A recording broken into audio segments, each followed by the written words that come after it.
Buenos días.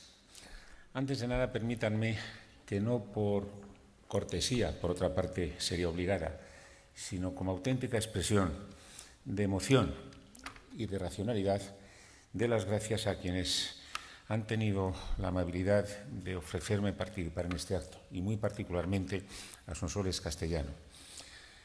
No voy a extenderme mucho en esto, no se preocupen, tampoco quiero hacerles perder mucho el tiempo. Garantizo que sobre las 9 de la noche habremos terminado ya, tras mi breve intervención, pero quisiera que los minutos que ustedes tienen la amabilidad de dedicar a escuchar lo que intentaré decir no se vayan simplemente en cortesías, por muy ciertas y reales que sean.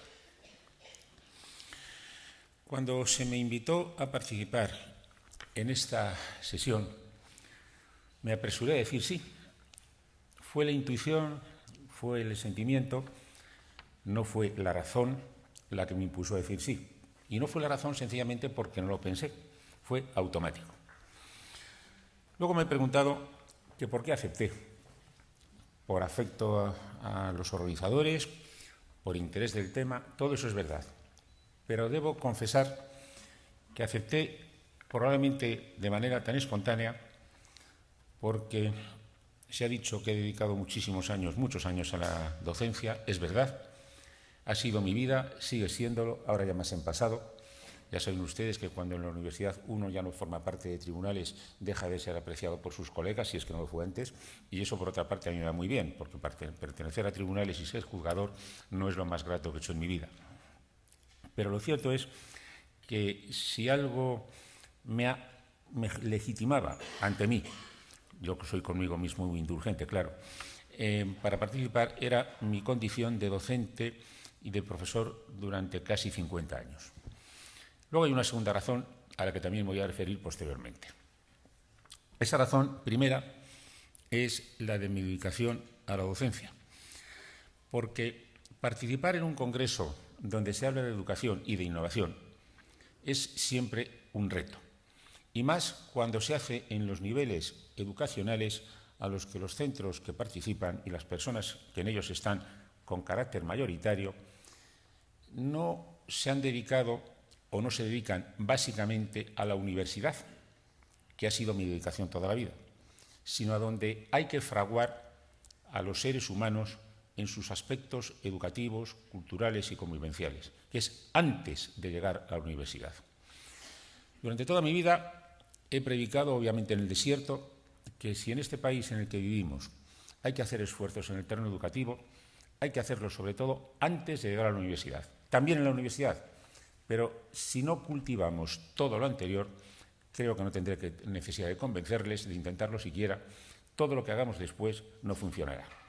Participar entonces en un acto de este tipo para mí supone también un cierto reto, porque es hablar a personas que considero mucho más vitales para la felicidad, se ha dicho antes, para la racionalidad y para la utilidad del ser humano socialmente, que la propia universidad.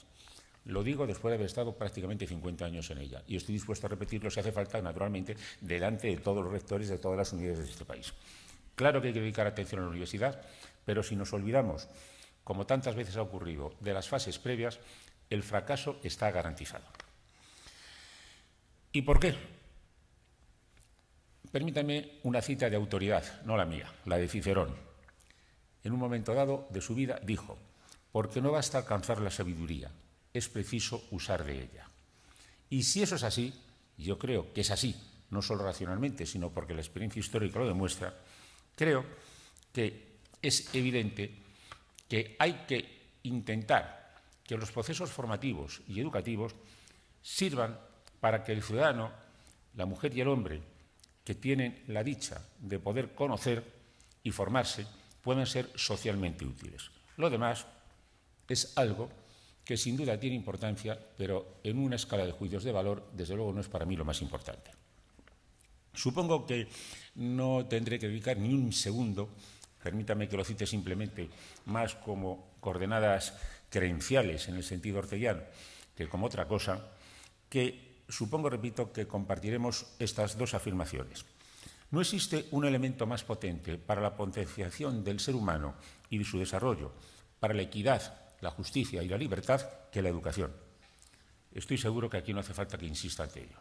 Y, en segundo lugar, que la educación es algo tan vivo y tan dinámico que supone un reto permanente para el presente y para el futuro. Estas dos afirmaciones, que creo que son obvias, yo las repito con insistencia y con énfasis porque creo que no podemos dejar de lo tener presente en ninguno de sus aspectos y facetas.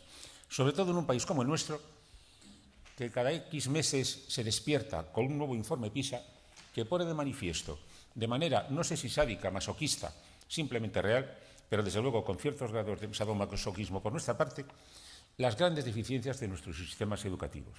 Y es cierto, si hablamos de la universidad, ¿qué les voy a contar a ustedes? No les haré perder el tiempo en ello. A pesar del benemérito esfuerzo de muchos de mis colegas que han dedicado y dedican su vida, su capacidad al trabajo con sus alumnos, hemos conseguido que siga siendo vigente todavía, en muchos aspectos, aquel libro que hace ya 60, 70 años casi, publicó don José Ortega y Gasset sobre la misión de la universidad. Creo que ahí tenemos un problema, pero que si vamos de atrás, la universidad en el tiempo, adelante, las fases previas, ponen de manifiesto que tenemos problemas. Lo que pasa es que si tenemos problemas, los denunciamos, criticamos y no proponemos soluciones realistas, alternativas, soluciones con vocación de progreso y no de conformidad, el fracaso seguirá estando garantizado. Y luego decimos que este país necesita innovación y desarrollo. Claro, necesitamos investigación, innovación y desarrollo, pero eso no se hace adquiriéndolo en el Corte Inglés, que vende muchas cosas, pero esa no. Quizás algún día lo haga también.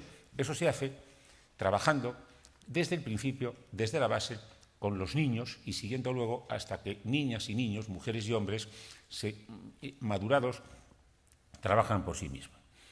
Y ahí, curiosamente para mí, me encontré con algo de lo que yo no sabía y sigo sin saber nada. Hombre, ahora he leído algo desde que se me invitó a participar en el Congreso. Me encontré con que, en efecto, había un logo, se ha dicho antes, yo ahora lo diré de otra manera, había un reto que era la inteligencia emocional. Claro, me acordé en ese momento del viejo principio de la relatividad de Einstein. Ya saben ustedes que, dicho de forma muy simplificada, si yo sitúo ahora un móvil, por ejemplo, este bolígrafo, aquí, dentro de unos segundos, ya no es el mismo. Lo percibimos como tal, pero el tiempo, esa cuarta dimensión que no somos capaces de acabar de interiorizar, hace que los objetos varíen en el tiempo, no son los mismos. Esto tiene que ver también con la filosofía de los clásicos griegos, pero no voy a hacerles perder el tiempo con consideraciones meramente eruditas que carecen de mayor interés. Lo cierto es que eso me hizo pensar que está ocurriendo algo parecido con el proceso de formación. Prescindir en los procesos de formación, especialmente desde la base, de las emociones del ser humano, que es una niña o un niño, supone un error drástico, un error grave, porque evidentemente las emociones influyen en todos, no solo en los niños, sino en los adultos. En el excelente vídeo que hemos tenido la oportunidad, yo también lo he visto, de contemplar, al margen de las connotaciones más o menos de color rosa que se quieran poner, yo creo que se dicen grandes verdades. Entre otras cosas, porque en efecto todos los seres humanos, no conozco a nadie que no sea así, todos los seres humanos reaccionamos muchas veces en función de nuestro estado de ánimo, como decimos. ¿Qué hay detrás sino una emoción fuerte? Y en efecto, ¿qué hay detrás sino el deseo de integrar cómo se siente uno, pongámonos en términos muy positivos, para hacer mejorar a los demás, no solo a sí mismo, sino recibir un impacto externo y tratar de acoplarlo para esa mejora del futuro? Y el día que descubrí eso, hace unos meses, dije, caramba, esto tiene mucho que ver, desde otra perspectiva, con el principio de la relatividad. Si está acuñado en el campo de la ciencia contemporánea, ¿cómo no va a estar este otro, el principio de la inteligencia emocional, íntimamente relacionado con los procesos de formación? Bueno, juntando todas estas cosas, uniéndolas entre sí, llegué a la conclusión de que, en efecto, había de cumplir mi compromiso de venir aquí. En lugar de escaparme y excusarme poniendo una excusa políticamente correcta de que tenía una gripe, que me dolía la garganta o esas cosas que siempre se aducen para no hacer, pensé que tenía que venir. Y tenía que venir para ver también no solo lo que les digo a ustedes, que yo creo que no tiene mucho interés, sino ver qué ambiente captaba y aprender así algo. Créanme que he empezado a aprender algo porque lo he escuchado en los minutos anteriores, ya me ayuda para seguir pensando en estas cosas. Y eso es un elemento de aprendizaje. Ya he obtenido, por tanto, un resultado muy concreto en mi cadena de valor, algo mejor hoy, seguro. Fíjense ustedes que todo esto tiene que ver, antes he mencionado a Ortega, y lo voy a volver a hacer, en ese sentido orteguiano de distinguir entre el ser y el estar, y el ser y existir, resulta que lo emocional está claramente relacionado con el ser. Y si está claramente relacionado, vuelvo a decir lo anterior, ¿por qué no integrarlo? ¿Por qué no cultivarlo? ¿Por qué no desarrollarlo? Es decir, ¿por qué no disociar la adquisición de las competencias fácticas con la incorporación de las emocionales? Déjenme que haga otra cita. En realidad, este planteamiento ya hace algún ciento de años que otro se encuentra, según mi punto de vista, en Lord Byron. En un momento dado, este gran poeta dijo: triste es el conocimiento. Aquellos que saben más deben lamentarse sobre la verdad fatal, que el árbol del conocimiento no es el de la vida. Gran verdad. El árbol del conocimiento no es el de la vida. Cuanto más se sepa, más hemos de lamentar esa verdad que Byron calificó de fatal y que lo es, sobre todo, si no asumimos las consecuencias que de ello se derivan. Llegados a este punto, antes he aludido a que encontré no solo una razón de viejo docente, sino de otro orden también para asistir. Se ha mencionado el papel de AENOR como certificador. Como, no para suerte, sino para desgracia de las personas que dirigen y trabajan en AENOR, yo tengo allí alguna responsabilidad, me hice la siguiente pregunta. AENOR está dispuesto a intervenir y certificar lo que corresponda sobre inteligencia emocional. ¿Sabemos hacerlo? Las personas que en ello trabajan me dijeron que sí, que sabrían. Observen, me dijeron, sabremos. No me dijeron sabemos, me dijeron sabremos. Y fue una respuesta que me convenció, porque demostró que quienes tendrían que hacerlo sabrían hacerlo, es decir, estaban dispuestos a trabajar para ello. He intentado enterarme en estos meses y efectivamente he podido comprobar que sí, que también nuestras personas de AENOR sabían trabajar, estaban dispuestas a hacerlo para aprender e intentar incorporar algo más como valor añadido a un proceso de tipo inicialmente técnico. Pero intenté algo más. Y voy a hacerles un brevísimo relato porque he intentado ver si empíricamente lo que yo intuía a través de lo que se me decía tenía contrastación empírica. Como probablemente pueden imaginar, AENOR, que es una entidad que hace normas técnicas, nacidas inicialmente hace muchos años, hace muchos años las normas, no AENOR. AENOR es una entidad joven, tiene 28 años de vida nada más. Normas concebidas inicialmente para la industria han ido generándose, han ido desarrollándose y hoy se aplican en todos los sectores de la vida real, desde los sectores como la educación a los sectores industriales, pasando por el sector servicios en general, los sectores agrícolas y demás. ¿Qué sabemos hacer en AENOR? Pregunté, aparte de lo que yo ya había conocido. ¿Pero qué sabemos hacer en relación con la educación? ¿Somos unos recién llegados que no sabemos hacer estas cosas y vamos a aprender a hacerlas ahora a petición de parte? No. En AENOR hay dos tipos de cosas que se hacen en cuanto a la certificación. Una cosa es la normalización y otra la certificación, ahora lo llamamos de una manera un poco más pedante y también más actual, evaluación de la conformidad. En ese sentido, en cuanto a la certificación, o si se quiere, evaluación de la conformidad, hacemos dos cosas. O contrastar empíricamente lo que se nos pide, midiendo, en efecto, midiendo, con una norma preestablecida, y así el desarrollo al que brevísimamente aludiré ahora, o realizar un diseño específico a petición de parte. Es lo que ha ocurrido en este caso. Pero convendrán ustedes conmigo en que si no se sabe hacer lo otro, empezar por esto último es no difícil, sino imposible, porque hay que estar preparados conociendo las dificultades de lo que es un proceso de certificador. Y vuelvo a decir, me satisface mucho oír a un destacado representante de una entidad consultora lo que ha dicho. Las entidades consultoras tienen un papel básico en estas cosas, distinto del certificador, y viceversa, el certificador totalmente distinto. Es más, hay y mal de aquel que siendo certificador quiera ser consultor. Lo que no se puede ser es juez y parte. Bien, resulta que AENOR, en efecto, ha elaborado normas, algunas de ellas de carácter internacional, sobre temas educacionales, por ejemplo, calidad de los materiales educativos digitales, sistemas de gestión y otros. No voy a aburrirles dando una relación exhaustiva de ello. Además, ha emitido certificados ya desde el año 1995, concretamente en un caso singular. En la Escuela Politécnica José María Arizmendarrieta, el fundador del Grupo Mondragón, con independencia de sus vicisitudes económicas, sociales y de otros órdenes por las que pasa actualmente alguna de sus entidades, un ejemplo realmente notable e importante en este país, ya desde 1995 se certificó esa Escuela Politécnica. En el campo de la educación primaria y secundaria se han empleado certificaciones de sellos ISO 9001, 14001, EMAS, I+D+I, OSAS, es decir, abordando todos los aspectos de la vida cotidiana, certificación energética, medioambiental, gestión, etcétera. En la enseñanza media se ha certificado a más de 50 entidades de formación profesional. En educación superior universitaria hay un importante elenco de universidades que han sido certificadas total o parcialmente.